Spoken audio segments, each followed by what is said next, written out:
जय हिंद एवरीवन। हम लोग कंटिन्यू में पढ़ रहे हैं कुल्लाम्स लॉ और इसमें बेस कुछ प्रॉब्लम कर रहे हैं। स्टार्टिंग टॉपिक से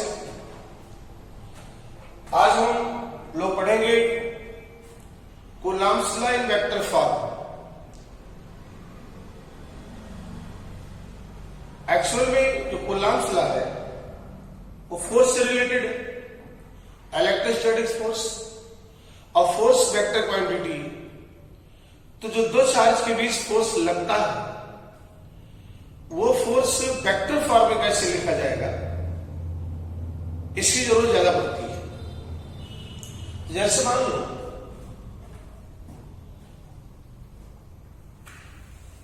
कोई क्वाड्रेटिक एक्सिस है,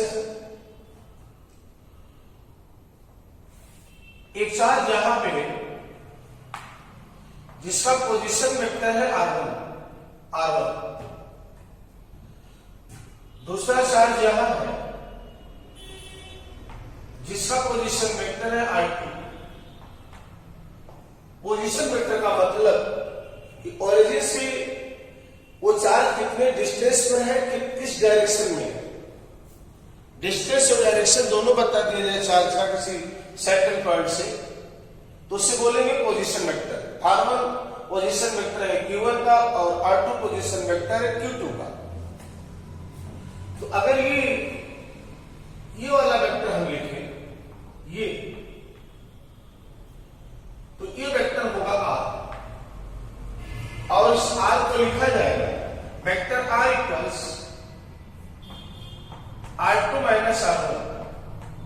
r2 माइनस r1 ये क्या होगा बेटा, वेक्टर का एक्शन ऑफ वेक्टर आपने पढ़ा होगा। r1 plus r equals r2, तो r equals r2 minus r1। ये दोनों चार्ज के बीच की डिस्टेंस है, दोनों चार्ज के बीच की जो डिस्टेंस है ये है r। अगर हम इसका मॉड निकालेंगे कि डिस्टेंस होगी कितनी, तो लिखेंगे mod of r2 minus r1। ये q1 q2 पे एक फोर्स लगाएगा इसे, जिसको लिखा जाएगा F21, और F21 को आप लिख सकते हो F21 equals means force on q2 due to q1 equals K q1 q2 by mod of r का होल स्क्वायर। लेकिन ये आपका वेक्टर फॉर्म नहीं। अगर हम यहां r वेक्टर से मल्टीप्लाई कर दें और उसी के मॉड से डिवाइड कर दें तो क्यूब हो जाएगा। F21 equals K q1 q2 r by mod of r का होल क्यूब। या इसको ऐसे भी लिख सकते हो। अच्छा, इसको ऐसे लिखता है, एनसीईआरटी में थोड़ा सा डराने के लिए ऐसे लिखते हैं। k की वैल्यू लिखा 1/4π0, फिर आएगा q1 q2 बाई r को लिखेगा mod of r2 minus r1 का होल क्यूब और r को लिखेगा r2 माइनस r1। इससे बच्चा डर जाए थोड़ा, है वही चीज। कुल्लाम्स लॉ है कि q1 q2 by r square.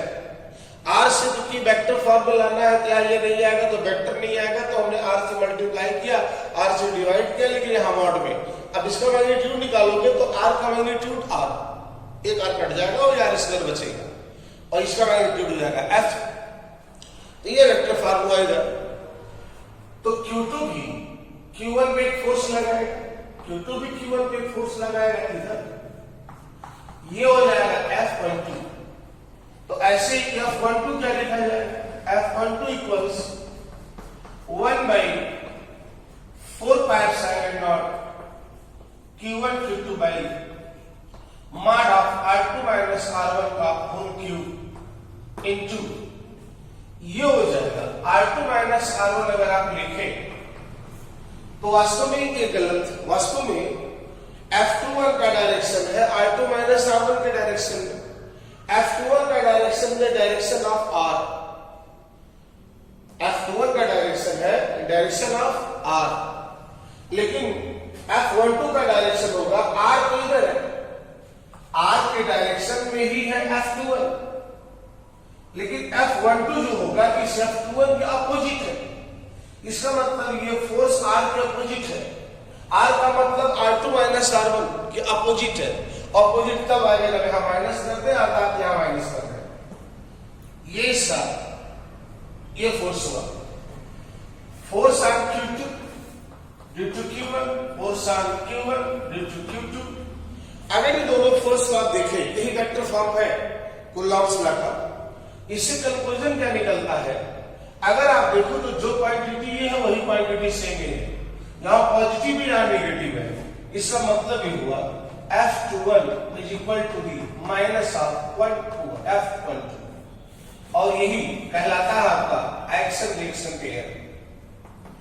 जब दो चार्ज के बीच फोर्स लगता है तो दोनों चार्ज पे फोर्स आएगा और दोनों मैग्नीट्यूड में सेम होते हैं, फोर्स डायरेक्शन में अपोजिट होते हैं, इसे एक्शन रिएक्शन पेयर कहते हैं।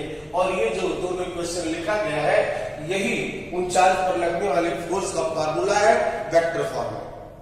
ओके, अब थोड़ा सा हमको जानना होगा वेक्टर फॉर्म था। एक चीज समझोगे इसमें, अगर Q2 पर चार्ज निकालना है, जैसे दो चार्ज एक Q1 एक Q2, हमको फोर्स चाहिए Q2 पर, तो Q2 पर जो फोर्स लिखा जाएगा F21 इक्वल्स के Q1 Q2 by mod of R का whole cube into vector R। What is the direction of vector R? R vector का डायरेक्शन वही होगा जिस पर हमको फोर्स निकालना है। हम किस पर फोर्स सेट कर रहे हैं, निकालिए किस पर फोर्स है, Q2 पर, तो R का डायरेक्शन किधर होना चाहिए, जिस पर फोर्स निकालना है कोई डायरेक्शन निकाल। Q2 पर फोर्स निकालना है तो वेक्टर R का डायरेक्शन Q2 की तरफ होगा। लेकिन अगर मान लो Q1 पे फोर्स निकालना है तो Q1 Q2 by mod of R का होल क्यूब। यहां देखिए इस पर फोर्स निकालना है तो ये वेक्टर किधर होगा, इस डायरेक्शन में होगा। अगर इधर R है तो इधर डायरेक्शन होगा माइनस R, माइनस R। जैसे आपसे क्वेश्चन पूछा है, क्वेश्चन पूछे कि फाइंड आउट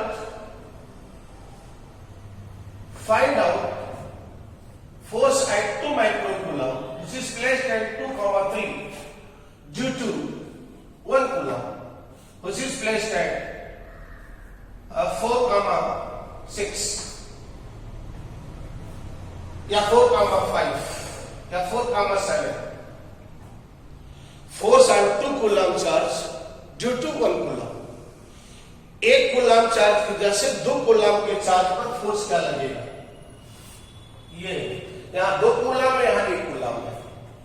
एक कूलम वाला चार्ज 2 कूलम वाले चार्ज पे कितना फोर्स लगाएगा, जबकि इसका कोऑर्डिनेट है 2, 3, इसका कोऑर्डिनेट जहां रखा है फोर्स लगाएगा।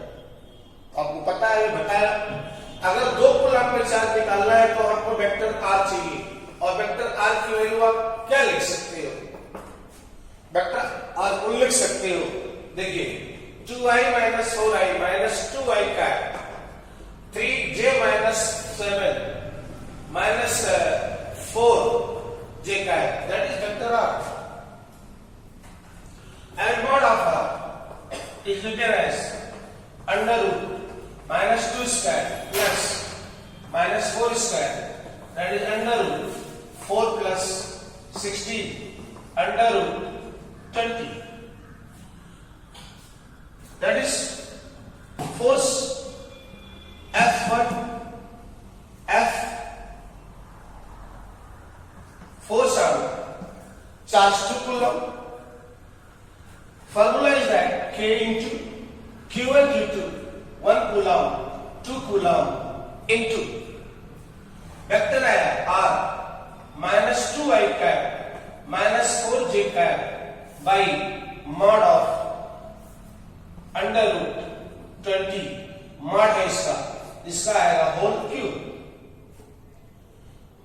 तो आप लिख सकते हैं इसको ऐसे भी, देखिए 2 दूना 4 4k into minus 2a minus 4j divided by ये जो भी इसका आंसर आ जाए लिखेंगे 20√20। इसको आगे सॉल्व कर सकते हैं। ये आपका वेक्टर फॉर्म है, फोर्स लगा 2 कूलम के चार्ज पर वेक्टर फॉर्म में इतना मैग्नीट्यूड क्या है तो निकाल सकते हैं मैग्नीट्यूड क्या इसका होगा। तो इस तरीके से 2 चार्ज के बीच लगने वाला फोर्स निकाल सकते हैं। याद रखिए जब वेक्टर फॉर्म में लिखना हो तो चार्ज क्यू जो आएगा, जैसे मान लो अगर होता है माइनस 2 कूलम पे चार्ज कितना लगेगा, तो चार्ज को हम लिखते हैं साइन के साथ। जब भी वेक्टर फॉर्म में लिखना हो तो charge is taken with sign and vector R means distance between 2 charges in the vector form. इसको आप लिखेंगे, इसको वेक्टर में लिखेंगे आर, और फिर चार्ज को हमेशा रखेंगे किसमें, साइन के साथ, मैग्नीट्यूड में नहीं साइन के साथ रखा जाएगा। फिलहाल ऐसे क्वेश्चन आपके कोर्स में नहीं है, अगर सीखना चाहे तो लगा सकते हैं कुछ क्वेश्चन, लेकिन ये सिलेबस है आपके सीबीएसई में ऐसा क्वेश्चन पूछा नहीं जाता। ओके, अच्छा अब हम इसमें कूलम्ब्स लॉ के बारे में जितना भी पॉसिबल है, आपने कूलम्ब्स लॉ पढ़ा, उसका वेक्टर फॉर्म में पढ़ लिया, कूलम्ब्स लॉ पे बहुत सारे क्वेश्चन लगाए, उस क्वेश्चन को मैथमेटिक्स से भी जोड़ा, उस क्वेश्चन को आगे थोड़ा काइनेमेटिक्स से भी जोड़ के बताया, वो स्क्वायर लिया, ट्रायंगल लिया, यहाँ चार्ज रखा है, वहां रखा है, फोर्स निकालना है, ये सब आपने सीखा। इसके अलावा इक्विलिब्रियम पोजीशन सीखा कि इक्विलिब्रियम में जब चार्ज रहेगा तब कैसे आप लगाएंगे इसको। इक्विलिब्रियम बेस्ड प्रॉब्लम आपने किया, पेंडुलम बेस्ड प्रॉब्लम आपने किया, और इस तरीके से आपने क्वेश्चन कूलम्ब्स लॉ पे किया। अब शुरू होती है topic electric field and electric field lines. Electric field and electric field lines of forces. Important, बहुत important, electric field lines of forces. What is electric field and what is electric field lines of forces. अगर आप देखो, जैसे मान लो कोई एक charge रखा है, एक चार्ज है, अगर इस चार्ज के पास हम यहां पर कोई टेस्टिंग चार्ज रख दे Q0, और ये भी पॉजिटिव Q0 टेस्टिंग चार्ज या टेस्ट चार्ज उस चार्ज को कहा जाता है जो एक पॉइंट चार्ज हो, एक पॉइंट पर सेंट्रलाइज हो, जो उसकी वैल्यू पॉजिटिव ली जाती है और जिसकी वैल्यू बहुत छोटी हो। पॉइंट चार्ज के बारे में 3 चीज, जैसे पॉइंट चार्ज रखा जाए तो 3 चीज आपको याद हो जाना चाहिए, या कि एक पॉइंट चार्ज है, बहुत छोटा चार्ज है और पॉजिटिव चार्ज है। टेस्ट चार्ज का मतलब एक पॉइंट चार्ज है, बहुत छोटा चार्ज है और बहुत एक छोटा चार्ज है, पॉइंट चार्ज है और पॉजिटिव चार्ज है, उसके बारे में ये सिग्निफिकेंस होता है। तो जैसे क्यों ना यहां पर एक टेस्ट चार्ज रखोगे कि पॉजिटिव वाला चार्ज इसको क्या करेगा, रिपल करेगा, इधर लगेगा फोर्स। अगर Q0 चार्ज पे इसने फोर्स लगाया इधर, तो याद रखो Q0 चार्ज पे लगने वाला फोर्स F है, तो यूनिट चार्ज पे लगने वाला force F0 by Q0, F by Q0, और इसी को कहा जाता है electric field intensity. Electric field intensity equals F by Q0। Actual में electric field intensity is defined as electric force on 1 coulomb charge is called electric field intensity। क्या है? वास्तव में यहाँ पर चार्ज पे रखा है, एक फोर्स लगा, यहाँ पे रखोगे एक फोर्स लगेगा, यहाँ रखोगे एक फोर्स लगेगा, लेकिन बहुत दूर चले जाओगे उस पॉइंट पर तो इस चार्ज से उस पर फोर्स नहीं लगेगा। इसका मतलब किसी चार्ज के चारों ओर वह क्षेत्र, वह फील्ड, वह एरिया जहां पर किसी चार्ज पार्टिकल को रख देने पर वह एक फोर्स का एक्सपीरियंस करता है, that is called electric field.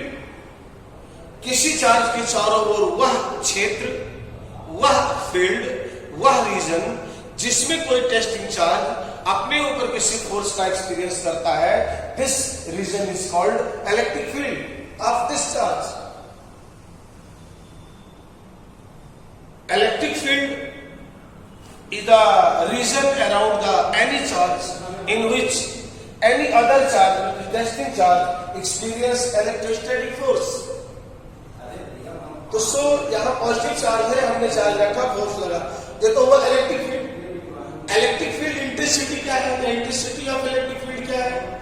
It is defined as, it is numerically defined as electrostatic force on 1 coulomb charge is called electric field intensity.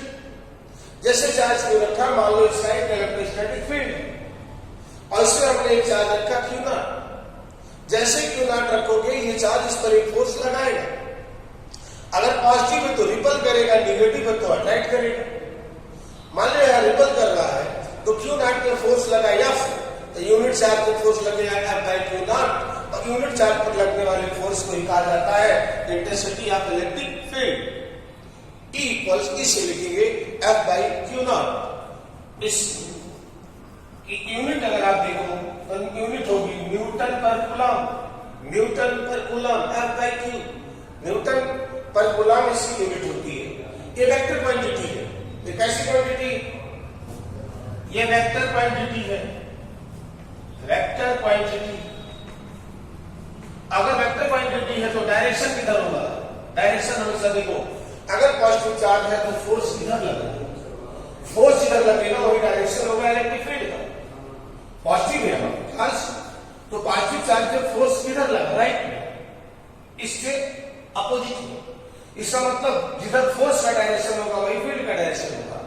यानी अगर ये निगेटिव चार्ज होता, अगर ये निगेटिव चार्ज होता तो फोर्स इधर आता, अट्रैक्शन, तो फील्ड का डायरेक्शन इधर होता। यानी प्लस चार्ज है तो इलेक्ट्रिक फील्ड दूर, और नेगेटिव चार्ज है तो इलेक्ट्रिक फील्ड उसी की तरफ। यानी इसका डायरेक्शन होता from away from positive charge. इसका डायरेक्शन याद रखिएगा, नहीं तो न्यूमेरिकल लगेगा नहीं। Away from positive charge and towards negative charge. Away from positive charge towards negative charge. The direction of electric field always away from positive charge and towards negative charge. क्योंकि अगर ये positive charge है, यहाँ कोई भी charge रखोगे, मान लो positive आपने रखा, इस पर फोर्स लगेगा इधर, तो प्लस वाले की वजह से इसका मतलब इलेक्ट्रिक फील्ड होगा इधर। अगर यहाँ नेगेटिव चार्ज होगा तो ये क्या करेगा? अंदर की तरफ खींचेगा, यानी जिधर फोर्स लगेगा इधर तो इलेक्ट्रिक फील्ड भी होगी इधर। इसका मतलब नेगेटिव चार्ज की वजह से इलेक्ट्रिक फील्ड होता है चार्ज के डायरेक्शन में, और पॉजिटिव चार्ज की वजह से जो इलेक्ट्रिक फील्ड जनरेट होती है वो होता है away from positive charge. Okay, अच्छा, हम पॉइंट चार्ज से जब निकालेंगे, पॉइंट चार्ज से भी निकाल सकते हैं इलेक्ट्रिक फील्ड क्या होगी। फिलहाल ये फॉर्मूला इतना याद रखें, स्क्रीनशॉट इसका लेंगे। ओके,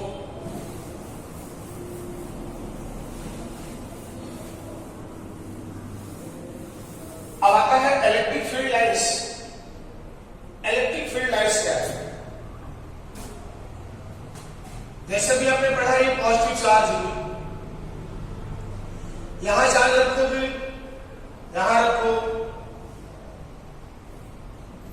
कहीं भी चार्ज आप रखें, इस पॉजिटिव चार्ज कह रहा हूं, यहां रखो, यहां रखो, यहां रखो, कोई भी चार्ज, टेस्ट चार्ज रखो, पॉजिटिव चार्ज, ये क्या करेगा? इसको रिपल करेगा, रिपल। इसका मतलब ये रिपल जो कर रहा है इस डायरेक्शन में, तो किसी चार्ज के चारों तरफ जो हम फील्ड दिखाते हैं, उस लाइंस द्वारा रिप्रेजेंट किया जाता है, लाइंस द्वारा। और जिन लाइंस, इमेजिनरी लाइंस द्वारा इस फील्ड को रिप्रेजेंट किया जाता है, उसी इमेजिनरी लाइंस को कहा जाता है electric field lines of forces. Electric field lines of forces मतलब अगर यहां कोई पॉजिटिव चार्ज रखो तो ये चार्ज वाला उसको रिपल करेगा, जिस डायरेक्शन में उस चार्ज को रिपल कर रहा है वही डायरेक्शन है इस चार्ज के इलेक्ट्रिक फील्ड का। हर एक चार्ज के चारों तरफ एक इलेक्ट्रिक फील्ड जनरेट होती है। पॉजिटिव चार्ज है तो उससे इलेक्ट्रिक फील्ड बाहर होती है। उस इलेक्ट्रिक फील्ड को बाहर हम जिन लाइन से दिखाते हैं उसी लाइंस को कहा जाता है electric field lines of forces. जैसे मान लो नेगेटिव चार्ज है, नेगेटिव चार्ज, ये इलेक्ट्रिक फील्ड लाइंस है, ऐसे डायरेक्शन किधर? अगर कोई प्लस चार्ज इसको रखोगे इसमें तो इसको क्या करेगा? माइनस वाला अट्रैक्ट करेगा। इसका मतलब अट्रैक्ट जिस डायरेक्शन में कर रहा है इमेजिनरी लाइन से उसको अगर हम दिखा दें इलेक्ट्रिक फील्ड को तो फिर उधर होगा टुवर्ड्स नेगेटिव चार्ज। ये जो लाइंस चार्ज के अराउंड खींची जा रही है away from positive charge towards negative charge, इन्हीं इमेजिनरी इमेजिन किया गया है, इन्हीं इमेजिनरी लाइंस को कहा जाता है electric field lines of forces. Electric field lines of forces are those imaginary lines which represents, which indicates always the direction of electric field and magnitude also. In actual, electric field lines is the property of electric field. Electric field lines is the property of electric field. अगर हम इसकी क्या property होती है electric field lines? देखिए ये property उसका हो कई बार पूछा। पहली प्रॉपर्टी जैसे मान लो पहली प्रॉपर्टी है electric field lines of forces originate from positive charge and terminate to negative charge. क्या है property? Electric field lines originate from positive charge and terminate to negative charge. हमेशा पॉजिटिव चार्ज से electric field lines निकलती है ऐसे, और अगर negative charge है तो इसके जाके समाप्त होती है। यानी इस प्रॉपर्टी को, पहली प्रॉपर्टी है electric field lines originate from positive charge and terminate to negative charge. Property number 2, जैसे मान लो ये कोई इलेक्ट्रिक फील्ड लाइंस है, इस इलेक्ट्रिक फील्ड लाइंस के किसी भी पॉइंट पर, इस पॉइंट पर जैसे हमने टैंजेंट डाल दिया, पी पॉइंट पर टैंजेंट डाला, ये इलेक्ट्रिक फील्ड लाइंस है, ये इलेक्ट्रिक फील्ड लाइंस है। इसके पी पॉइंट पर हमने एक टैंजेंट डाला तो एक टैंजेंट उस पॉइंट पर इलेक्ट्रिक फील्ड के डायरेक्शन को रिप्रेजेंट करेगा। उस पॉइंट पर इलेक्ट्रिक फील्ड के डायरेक्शन को रिप्रेजेंट करता है। तो क्या हुई property? If you draw a tangent on the electric field lines it gives the direction of electric field at that point. If we draw a tangent on electric field lines, it gives, it represents direction of electric field. It represents direction of electric field at that point. उस point पर electric field के direction को represent करेगा। अगर किसी electric field lines पर कोई tangent डाल दे तो उस पॉइंट पर वह इलेक्ट्रिक फील्ड के डायरेक्शन को रिप्रेजेंट करेगा। दूसरी प्रॉपर्टी। नंबर 3, तीसरी property, two electric field lines, देखिए एक इलेक्ट्रिक फील्ड लाइन से है, दूसरी ये, अगर एक दूसरे को कभी कट नहीं करती, ये फिगर गलत है, क्योंकि अगर कट कर जाएंगे, एक टैंजेंट इसमें डालेंगे, दूसरा वाला टैंजेंट इसमें डालेंगे, तो इलेक्ट्रिक फील्ड का एक ही पॉइंट पर दो डायरेक्शन होगा, जो कि पॉसिबल नहीं है। तो प्रॉपर्टी क्या है? Two electric field lines never intersect to each other. दो इलेक्ट्रिक फील्ड लाइंस कभी भी एक दूसरे को कट नहीं करती। यहां लिख रहे हैं two electric field lines never intersect to each other. Number 3, two electric field lines of forces do not या never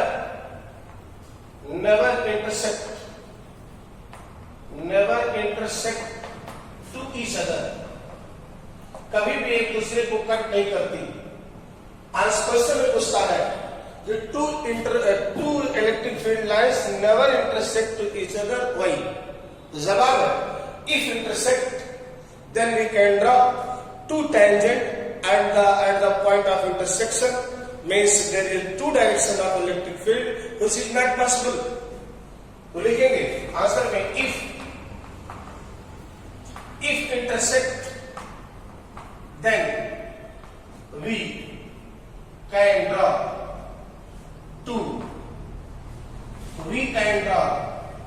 two tangent at point of intersection that is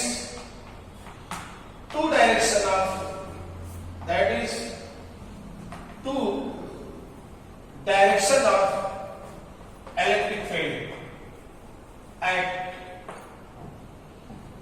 same point, एक ही पॉइंट पर दो डायरेक्शन ऑफ इलेक्ट्रिक फील्ड का which is not possible। तो तीसरी property निकल के ये आती है कि दो इलेक्ट्रिक फील्ड लाइंस कभी भी एक दूसरे को इंटरसेक्ट नहीं करती। एक इंटरसेक्ट करेंगी तो इंटरसेक्शन पॉइंट पर हम दो टेंजेंट डाल सकते हैं, जिसका मतलब उस पॉइंट पर दो इलेक्ट्रिक फील्ड का दो डायरेक्शन होगा, जो कि पॉसिबल नहीं है। ओके, अच्छा प्रॉपर्टी नंबर 4, पासिव प्रॉपर्टी क्या है? पासिव प्रॉपर्टी लिख सकते हैं अब electric field lines never exist in closed loop. Electric field line कभी ऐसे नहीं चलती, क्लोज लूप नहीं बनाती, एक जगह से ओरिजिनेट होती है, पॉजिटिव से नेगेटिव पे समाप्त हो जाती है, कभी भी लूप नहीं बनाती। तो प्रॉपर्टी है क्या है? Electric field lines of force never exist in closed loop, कभी भी क्लोज लूप में एग्जिस्ट नहीं करती। पूछेगा क्यों? लिख सकते हैं because electrostatic force is conservative force. Electrostatic force is conservative force. ये अच्छा आंसर। तो आपको पता है कंजर्वेटिव फोर्स में वर्क डन पाथ पर डिपेंड नहीं करता, it depends only upon the initial and final position. आप ऐसे लिख सकते हो, याद रखो अभी प्रॉपर्टी है उस समय आएगा तो बताऊंगा थोड़ा डिटेल में।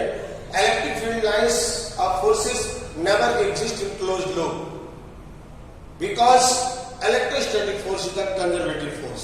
ओके, प्रॉपर्टी नंबर 5, ये अगर ऐसा कोई इलेक्ट्रिक फील्ड लाइंस बन रही है क्लोज्ड लूप में, गलत, ऐसा नहीं हो सकता। दूसरी चीज सेकंड है electric field lines density is high, then electric field will be high। जैसे मान लो कहीं इलेक्ट्रिक फील्ड लाइंस बहुत पास खींची गई, ऐसे इसका मतलब यहां पर इलेक्ट्रिक फील्ड बहुत स्ट्रांग है। कहीं मान लो इलेक्ट्रिक फील्ड लाइन्स ऐसे खींची गई, ऐसे ऐसे, यहां देखो इलेक्ट्रिक फील्ड लाइन्स यहां पास पास है, मान लो यहां E1 इलेक्ट्रिक फील्ड है, यहां दूर दूर हो गई, यहां E2 इलेक्ट्रिक फील्ड है, तो यहां इलेक्ट्रिक फील्ड स्ट्रांग होगा, यहां इलेक्ट्रिक फील्ड वीक होगा। जहां लाइन्स पास पास होगी वहां इलेक्ट्रिक फील्ड स्ट्रांग होगा, और जहां दूर दूर हो जाएंगे वहां इलेक्ट्रिक फील्ड वीक होगा। इसका मतलब है क्या लिखेंगे, electric field line density is high, electric field lines density is high, high, then electric field intensity is high। जहां पर इलेक्ट्रिक फील्ड लाइन्स ज्यादा होगी, उनकी डेंसिटी ज्यादा होगी, वहां पर इलेक्ट्रिक फील्ड इंटेंसिटी स्ट्रांग होगी। ओके, एंड एक प्रॉपर्टी और जैसे जैसे मान कोई चार्ज है 2 कूलम, रामलाल ने इससे 4 लाइन खींचा, और उसी 2 कूलम चार्ज से श्यामलाल ने 2 कूलम चार्ज लिया और उससे खींचा उसने 8 लाइन। रामलाल ने कितना लाइन खींचा, 2 कूलम चार्ज से 4 लाइन, श्यामलाल ने 8 लाइन। कौन सही कौन गलत, दोनों सही, दोनों सही।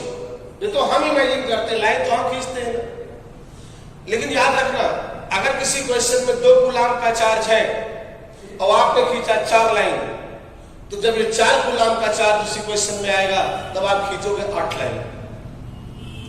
श्यामलाल ने 2 कूलम पे खींचा था 8 लाइन, तो 4 कूलम चार्ज आ जाएगा तो खींचेगा 16 लाइन उसी क्वेश्चन में।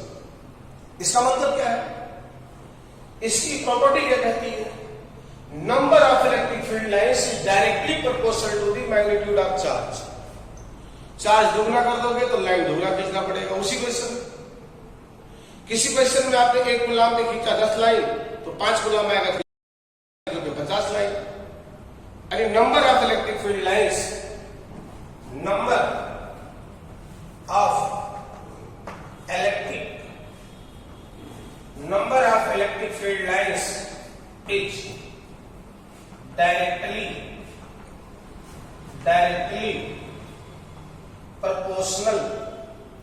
directly proportional to magnitude of charge, directly proportional to magnitude of charge. Electric field lines is directly proportional to the magnitude of charge. Charge ज्यादा होगा तो फील्ड लाइन ज्यादा खींचेंगे, चार्ज कम होगा तो फील्ड लाइन कम खींचेंगे। ओके, याद रहेगा प्रॉपर्टी पूरा, इंपॉर्टेंट है, सातों प्रॉपर्टी याद होनी चाहिए। पहली प्रॉपर्टी क्या थी, electric field lines originate from positive charge and terminate to negative charge. Number 2, if you draw a tangent on the electric field lines, it gives the direction of electric field at that point. तीसरी property क्या थी, तीसरी property, 2 electric field lines never intersect to each other. Why? If intersect, then we can draw 2 tangent at the point of intersection, that is 2 direction of electric field, which is not possible. Property number 5, electric field lines never exist in closed loop. Electric field lines कभी भी close loop में exist नहीं करती, because electrostatic force is the conservative force. 6, electric field line density is high, then electric field intensity will be high. Number 7, the number of electric field lines is directly proportional to the magnitude of charge. याद रहेगा, याद रखना होगा, हर साल इस पर 1-2 number के question आ जाते हैं प्रॉपर्टी पर ही। ओके, अच्छा